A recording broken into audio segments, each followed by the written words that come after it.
So I've been playing a lot of golf lately, and one of the shots that's just killing me is when the ball's either above my feet or even worse, below my feet. I've been hitting a great drive, and then all of a sudden I see where it landed, and the ball's about a foot below where my feet are, and I know I'm in trouble. So Ed's gonna try to help me figure this out. My common problem I start to have is I'll either hit it real thin, or I'll maybe really try to get my hands down there, and I'll even shank it and get a shot off to the right. Okay, pretty common stuff. Really good players oftentimes, when the ball's downhill below your feet, that's the most difficult lie for most players. So one thing that you should definitely understand when you have the ball below your feet is you have to make a conservative decision on how to play this shot. So if you got out of bounds to the right, water to the right, and you got a fairly long shot in a bad lie like this, you may consider laying up and not trying to do too much with it, depending on your skill level, okay?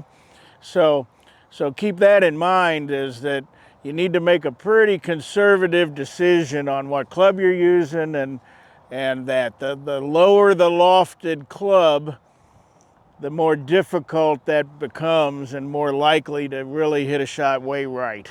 So a 3-wood or a 4-iron off of this downhill lie, pretty difficult for most players. Sure. But boy, a 7, 8, 9-iron pitching wedge, you ought to be able to handle it. So a couple key things is every slope's different. The ball's slightly below my feet as I stand here, but boy, if I come over here a little bit, it's considerably below my feet, right? And so I've talked about this with short game before, and it applies to full swings as well. But I have to take a practice swing and see where does my club bottom out in terms of distance away from the ball. Because when the ball is below my feet, if I get my traditional distance away, my club's not going to reach the ground. And so then I either got to go that way to try to hit it or go under, and neither one of them will work. So whenever the ball's below your feet, you're going to have to stand a lot closer to the ball than you would off of a level lie. The opposite's true if I go the other way. My standard would be here, and you'll see that'll just slam the club into the ground. And so for me to take a practice stroke on the ball above my feet, I can see where that's going to bottom out, and I'm going to be a considerable distance farther away than normal. So I think most people don't understand the distance away thing on these uneven lies. And if you don't take that into account at first, it doesn't really matter how you swing at it, you're probably not going to be successful. Okay? Does that make sense? Yeah. Well, now what about aiming? So if the ball's below my feet, my understanding is the ball will tend to go to the right, so you have to compensate a bit by aiming to the left, and vice versa. Is that? In theory, yes. But however, it's different for every player. For me, I tend to hit the ball right to left. And so when I have the ball below my feet, I actually tend to hit it pretty straight from that lie. It doesn't go to the right.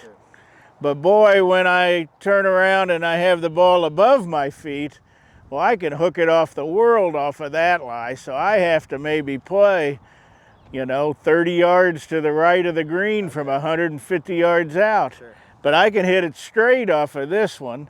But a player that tends to hit slices or fades, when they have it below their feet, it's going to fade a lot. And this uphill above their feet lie, they may hit that one straight. So you kind of got to figure out as a player which one is you. Also, what club you're using. On this ball below my feet, with a less lofted club, say a 6-iron, probably is going to go to the right a lot more than if I was hitting a 9-iron that has a lot of loft. That makes sense. So you really have to, each shot's a little different, but those are all the things that a good player thinks about when they're playing. And really good players, very often on these balls below their feet, in an effort to get to the ball, I actually come outside in and over it and actually double cross and hit pulls. So I see a lot of accomplished players that they don't hit it right off these lies, they actually hit pulls. I mentioned it just a couple weeks ago, that Austin Eckroat that won down at PGA National on Monday.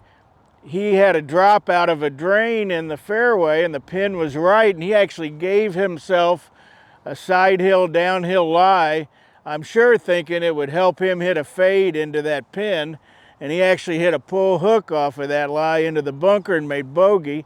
He ended up playing great the rest of the way and won the tournament. But I see a lot of good players that get double crossed off these lies a lot. So you do have to take that into consideration as well.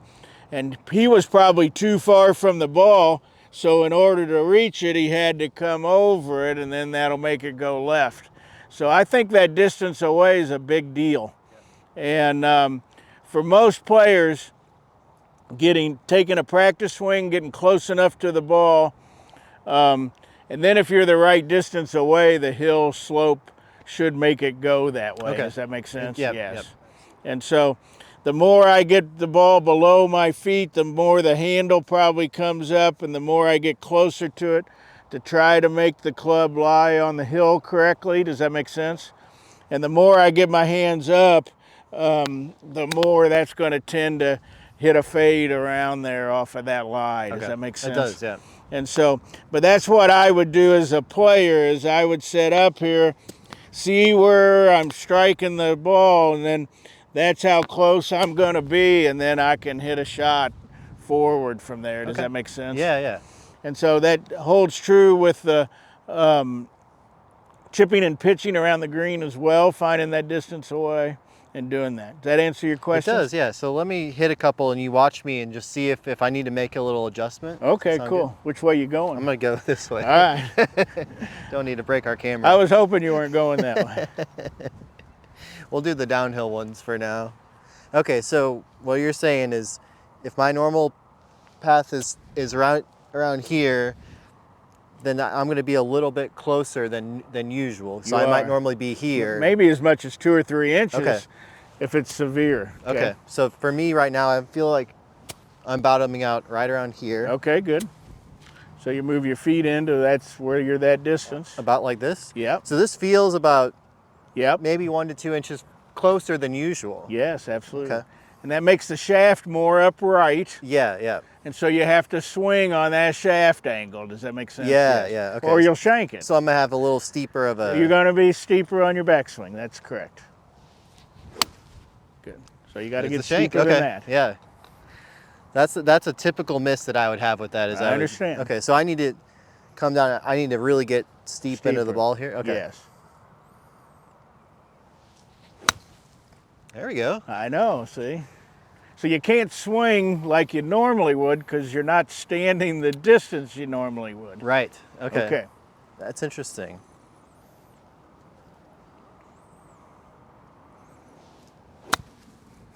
That was okay. Yeah. Hit again. But still, so if you start hitting it fat like that, Well, then you're too steep. they're too steep. Okay. Ah. So you just got to find the right. You do. It The just right takes balance, practice. And this is what you do, folks. You go out somewhere and you recreate these lies and you get some confidence going, and so you can see how solid that was. Yeah.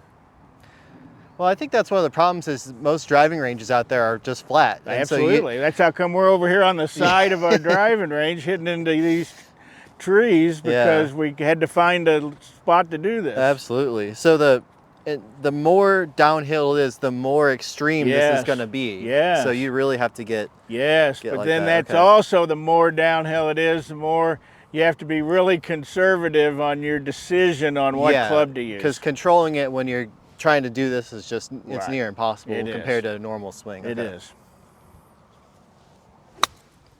Isn't that much more solid? I've never hit a side hill lie that good in my life, Yeah, so this good. is great. Okay, So, cool. Good. And then the other thing, so that I would say it in regards to our conservative decisions, okay?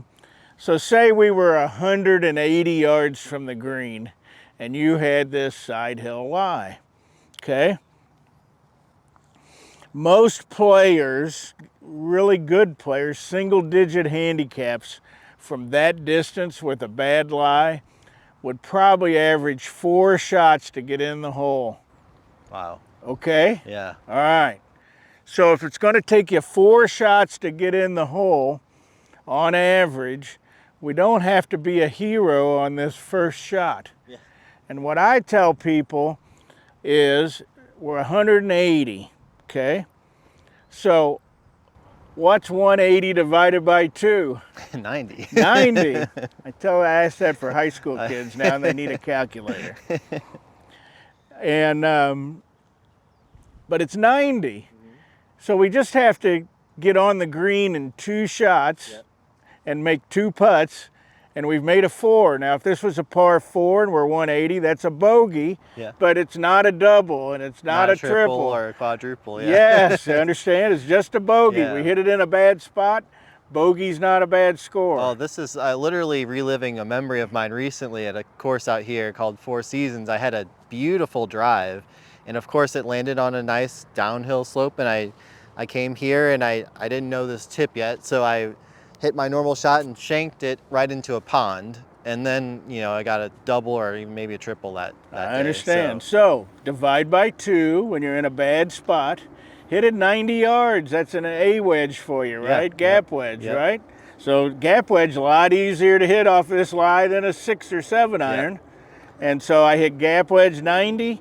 I got another 90-yard shot. I hit it in the middle of the green. I 2-putt. I make a bogey. I go to the next hole. And hopefully I hit a good drive and I got a good lie, and it gives me a chance to hit it on the green. So I have a question for you now. So as the club goes up in number and the shaft gets more steep, it gets easier for a downhill. Yes. But is the opposite also true, where if you're on the opposite, yes, like hitting a 3-wood or something's easier than trying to hit your lob wedge where you're like this? They don't really go left with lob wedge off Exactly, yeah. that hill. Okay. Yes. That's good to know. That's exactly right. So the opposite's the case on the other side. And so you've just got to understand what your tendencies are as a player, which one gives you the most trouble, uphill or downhill or above your feet. Okay. And it usually depends on what your ball flight pattern is which one you like the best. But for most players, this side hill, downhill is the toughest. And a lot of reasons. It's hard to get this club to soul going down that hill. I mean, if I soul like this, I mean, can I hit it? I can't, you know. I mean, so so that's why getting closer and getting steeper is the thing to do. And then, but understand that you've got to use the club like that then to hit an effective shot. Well, I think that's one of the things I've heard before about getting closer, but I didn't realize I also need to be changing this angle. And that's a big thing for me. I think I'm used to getting closer, but then I still come and I still hit my shank. It, right, because the club swings farther away from you. Absolutely. Right. Cool. Thanks. You're welcome.